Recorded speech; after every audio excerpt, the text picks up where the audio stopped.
Olá, eu sou Lenir Nunes, estou aqui para te entregar o melhor conteúdo para alavancar a sua carreira. E estamos no penúltimo capítulo do livro Coloque um Ponto Final. Finalizando o livro, esse projeto que a gente caminhou ao longo desses meses, recebendo muitos feedbacks de pessoas que têm acompanhado, tem feito alguns movimentos de carreira, de vida e de direção dos seus negócios. E tem sido interessante vivenciar novamente, né? Não só a leitura, mas o processo de tomada de decisões, né?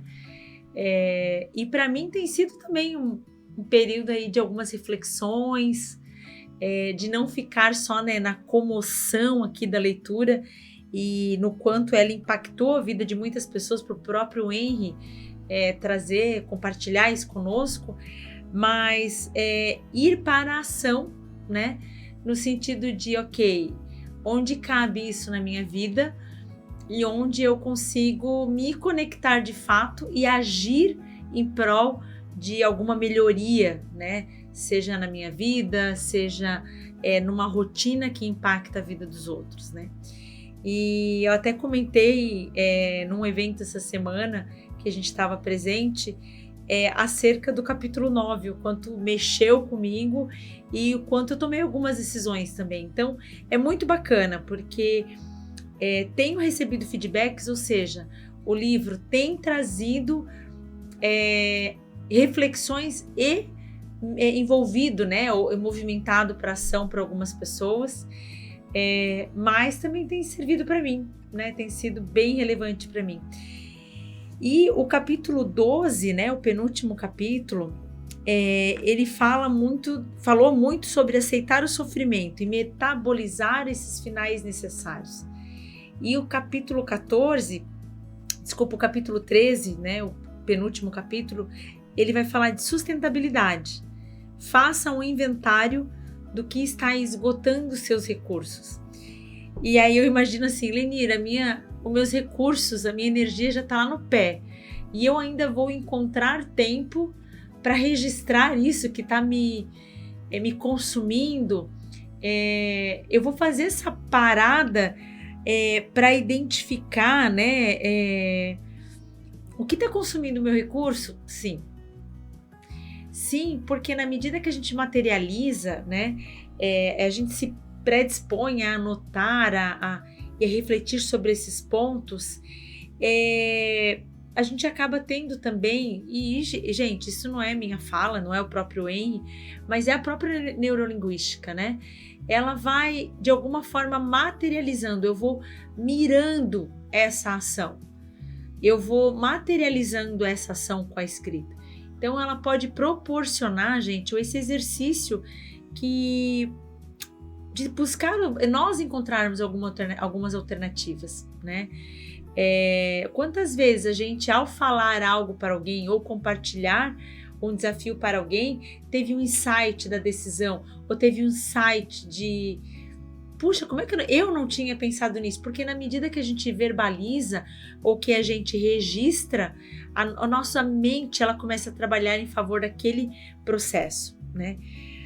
Então, definindo sustentabilidade, né, como um método de colheita ou de uso de determinado recurso de maneira que este não seja esgotado ou permanentemente danificado. Então, quando o autor ele vai olhar para essa questão do que significa sustentabilidade, tem muito disso, né? A habilidade de manter algo em andamento. Então, a lição aqui se está fazendo algo que use você mesmo ou seus recursos de uma maneira que esgota ou danifica sua pessoa, não deve continuar. Qual é a razão? Você não está apenas sentindo cansaço, está se esgotando ou seus recursos. Ou seja, você e seus recursos estão sendo canibalizados. Resumindo, você vai ficar sem. Isso acrescenta muito a essa discussão. Então, não realizar os finais necessários, né, tanto com o coração, com a mente, com a alma, com o corpo e também com conta bancária, pode dizer continuamente e deixar muito evidente que eu preciso cuidar disso. Então, na medida que eu não olho para isso, né, e aqui ele traz o meu coração, a minha mente, a minha alma, né, as minhas emoções, o que tem consumido as minhas emoções? O que tem esgotado as minhas emoções? A gente traz muito essa questão assim de alguns perfis que têm muito mais energia e outros perfis que são mais reservados, mais introvertidos, mas que emoções que são predominantes para você, que você está numa sequência de esgotamento, inclusive delas. Meu corpo, né? Tava com o executivo essa semana, na segunda-feira, inclusive, e ele comentou: Lenir, eu estava numa reunião em São Paulo e eu apaguei, eu desmaiei, né? Uma pessoa teoricamente, visivelmente ali, né? Com uma boa saúde, com uma boa performance física, mas o corpo não aguentou aquela estafa, né? E aí o autor ele traz a questão da conta bancária também, né? Em alguns momentos, e trazendo isso para o contexto de carreira, eu vejo alguns profissionais pensando que a saída ou o principal recurso para resolver aquele problema é ganhar mais, né? Não, eu preciso ganhar mais. O problema está, Lenir, porque hoje a conta não fecha. E de fato pode haver esse movimento também, né? A empresa ela pode não estar reconhecendo, olhando para o mercado, a minha remuneração está defasada, olhando para o mercado, diante do meu nível de entrega, eu estou ganhando pouco, né? Mas tem um outro contraponto. Será que só resolvendo a remuneração você vai resolver esses problemas? Porque quando a gente fala, tem um livro, né? O Jeito Harvard de Ser Feliz, né? E uma das pesquisas ali, gente, a pesquisa sobre a ciência da felicidade de Harvard foi a pesquisa mais longa, né? E muitos sabem disso, né? O maior período para investigação acerca de emoções e felicidade num determinado público que durou gerações, décadas, né? E uma das coisas que ficam evidentes no livro é que um incentivo financeiro, seja um aumento salarial, um bônus ou um reconhecimento financeiro, ele tem prazo de validade. E que até quando eu estava em sala de aula eu perguntava, e aí, quanto tempo? Né? Não chega a durar 90 dias. Então, ganhar mais pode sim ser um fator de resolver, né? Ou para ajudar a resolver, mas não é o único. Então, muitas vezes, a gente também precisa olhar e o que está nos esgotando, o que está nos consumindo, que a gente pode reorganizar, né? O capítulo 9 me fez refletir sobre uma palavra do autor que dizia assim: você não pode coexistir. E ao longo da minha vida, quem me acompanha sabe que eu tive filhos no ano que a consultoria estava tendo aí muitos projetos legais. E aí resolvi ter uma segunda filha e a gente com muitos projetos legais, né? E projetos muito bacanas, que realmente fizeram muito sentido nesses 8 anos de LN. Mas eu percebi que que eu poderia me reorganizar para viver o papel de mãe um pouco mais.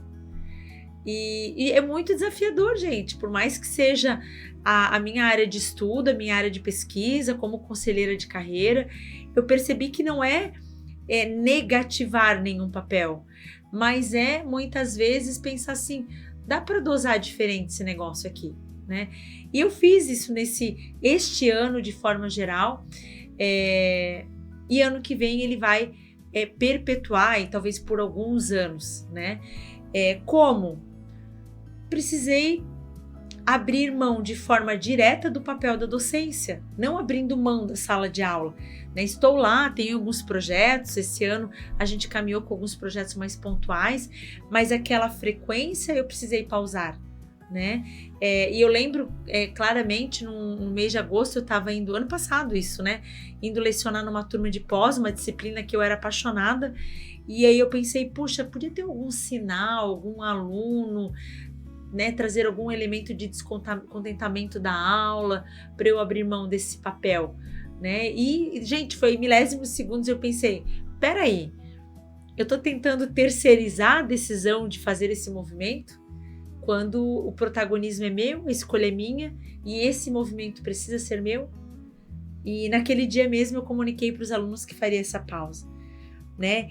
O autor traz alguns exemplos aqui de situações que podem gerar o esgotamento, né?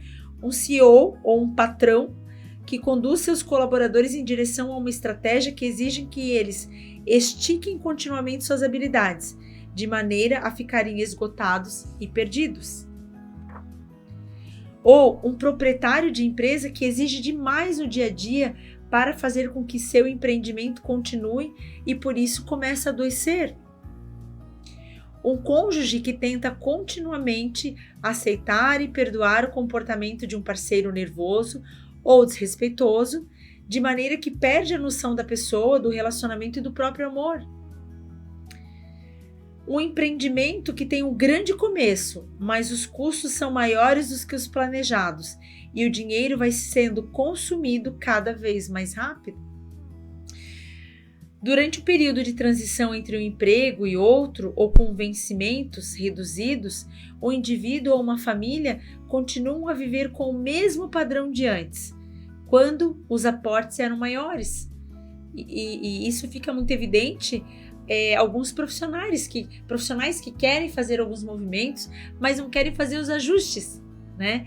Então eu quero ter um outro padrão, um outro nível de qualidade de vida, mas eu não quero abrir mão desse, eu não vou nem falar luxo, mas talvez desse mimo que eu me permiti durante muito tempo, né? E isso, gente, é incompatível. Né? Então, durante um tempo, por exemplo, eu e meu marido, a gente sempre teve muito claro que educação para as nossas filhas não é custo, é investimento, né? E aí, o que eu preciso abrir mão? Porque é um período, né? É um período longo, mas é um período que eu envolvo educação. Mas isso está muito claro que é um valor para a gente. E nós abrirmos mão, talvez, de trocar o carro todo ano por conta disso. Custa para a gente? Um pouco, né? Mas é negociável em prol de outra coisa, que para a gente tem o maior valor, né? Uma pessoa que sente-se totalmente inadequada no trabalho, na carreira ou em uma posição que não tem nada a ver com seus talentos, pontos fortes ou paixões, né? Aqui, gente, eu trago muito um pouco do que eu escrevi lá atrás no primeiro artigo, que era: e se eu não quiser ser gerente? Onde, obviamente, eu trazia ali naquele exemplo profissionais que queriam uma ascensão e uma projeção que a função de liderança lhe traria, mas estavam extremamente desconectos com as habilidades necessárias, né? Perfil necessário para ser gestor, né? E aí a gente poderia entrar num outro tema aqui. Ou seja, se você está fazendo alguma coisa que por definição não pode continuar, porque a própria fonte está sendo esgotada ou danificada, um final não é apenas necessário, mas vital e urgente. Ou seja, algumas perguntas aqui para que talvez possam ajudar a você a avaliar honestamente a sua situação. Você se encontra agora em um estado emocional insustentável. Gente, isso aqui é predisposição para burnout. Burnout, e é uma realidade, né? É uma realidade. Estou me referindo ao momento que de verdade não é sustentável e que tende a continuar assim, não pode e não por uma boa razão. Então, eu posso, né? Eu vejo alguns atendimentos, eu vejo alguns profissionais que fazem atendimentos individuais, né? E tem alguns atendimentos que eu vejo esses profissionais, sejam psicólogos, sejam profissionais de coaching, de mentoria, mas principalmente psicólogos, que a gente tem bastante relação. E me trazem elementos assim, ó, nossa, esse atendimento zerou minha energia hoje. né? Eu imagino que vocês já passaram por isso. O problema é estar isso vai ser recorrente, eu tenho muitos atendimentos assim ao longo do dia e eu não vejo luz no fim do túnel para dar alta para esse paciente. Então, é disruptivo isso aqui. Eu preciso tomar uma ação pouco convencional para minha saúde, para minhas emoções, para minha mente, né? Você está algum relacionamento que esteja esgotando ou consumindo você? Há um contexto no qual você se sente comprometido ou forçado a se adaptar a necessidades, exigências ou medos de outra pessoa? Você se encontra em uma situação em que alguém tem poder sobre você e lentamente o diminui? Aqui tem um pouco da figura do autoritarismo, seja das relações, seja das relações de cônjuge, né? Relações amorosas, ou seja, relações de outros papéis. Onde você está, você continuamente está com alguém que demanda de você, ou você demanda dela, e tem momentos, gente, eu não estou dizendo aqui momentos de conversas sinceras, onde você precisa muitas vezes trazer elementos concretos, assim, de não dedicação, de não empatia em relação aos outros colegas, né, numa questão de trabalho, de projeto, e entender que conversas difíceis, elas são frequentes, elas precisam fazer parte de uma pauta para manter uma relação, mas elas não podem te deixar assim, puxa, de novo, né? De novo essa conversa. E não tem uma contrapartida do outro, né? Porque a gente viu ao longo do livro, né? Em alguns momentos, o outro ele precisa de uma outra ajuda, né? De um outro recurso. Mas também tem um outro que não quer e que prefere esgotar a nossa energia, né? Então, entender, talvez, gente, aqui, o que eu vejo algumas pessoas falando assim, qualquer relação, tá? Profissional, relacionamento, amizade, ministério, projeto social, qualquer uma, sempre será 50-50. Eu acho difícil, tá? Ser sempre essa combinação. O que precisa é ter clareza que todos têm a intenção de que seja, mesmo que em alguns momentos não sejam, né? A intenção, o desejo e o esforço né? Será que a esperança está sendo de alguma forma postergada de maneira que isso lhe provoca uma doença espiritual? Você está perdendo o senso de significado da vida? O Henry pegou pesado aqui, né? Mas se a gente fala de um contexto... Gente, a nossa caneca aqui, ó, combinando com o estúdio da Arbor e com as cores da Arbor. Mas o aspecto espiritual vem muito de encontro ao que muita gente fala de propósito, né? Esses dias uma pessoa falou para mim assim, Lenir, acho difícil essa geração de 20 e poucos, foi bem engraçado, fazer trabalhos braçais como a gente fazia, né? Varrer o chão, enfim, E aí eu fiquei pensando, né? Até de alguns que estão ao meu redor, eu acredito que são capazes, gente, de fazer isso, desde que haja propósito, sentido, né? Eu preciso entender aonde isso vai, o que isso está contribuindo, né? Um outro fator aqui, até para essa reflexão acerca de energia, né? Está sendo encurralado no trabalho, ou no negócio, ou em outro lugar, de alguma maneira que faz com que você não seja você a maior parte do tempo? Seu verdadeiro eu está sendo colocado para dormir? Ou você tem medo de não ser capaz de acordar?